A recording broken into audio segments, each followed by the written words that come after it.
তো hey guys, আজকে সকালে উঠে আমার অনেক বেশি খিদে পেয়েছিল। তাই ভাবলাম কি খাবো, তো চলে গেলাম একটু খাবার কাছে। ওখানে গিয়ে দেখলাম একটা ডিব্বাতে অনেক কটা পাঁপড় রয়েছে।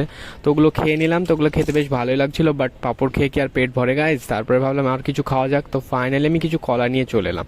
তারপরে কলা খাওয়ার পর বসে পড়লাম একটু পড়াশোনা করতে, কারণ আমার এক্সাম সামনেই চলে এসেছে প্রায়। তো বসে পড়লাম পড়াশোনা করতে করতে আর ভালো লাগছিল না, বোর লাগছিল। তাই একটু ভাবলাম বাইরে থেকে ঘুরে আসি। তাই ঘর থেকে বেরিয়ে একটু চলে গেলাম ছাদে গিয়ে দেখি বাইরে এত বেশি রোদ গাইজ, কি বলবো।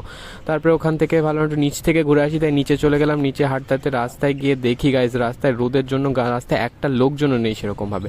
তারপরে উপরে এসে দেখলাম আমার ভাই তো পাঞ্জাবি পরে একদম রেডি নামাজ পড়তে যাওয়ার জন্য। তো আমি ওকে দেখে গোসল করে চলে এলাম। তারপরে ভাবলাম একটু গ্লুকন্ডি গুলে আমি পড়াশোনার জন্য রেডি হচ্ছিলাম গাইজ। তো একটু ওই বাড়িতে গিয়ে পড়াশোনা করবো। তারপরে সিঁড়ি দিয়ে নামতে নামতে দেখতে পাই গাইজ বিনুকে। তারপরে ফাইনালি ওই বাড়িতে গিয়ে আমি পড়াশোনা করতে থাকি। আর তোমরা এরকমই ভ্লগের জন্য আমার চ্যানেলটা সাবস্ক্রাইব করে দিও গাইজ।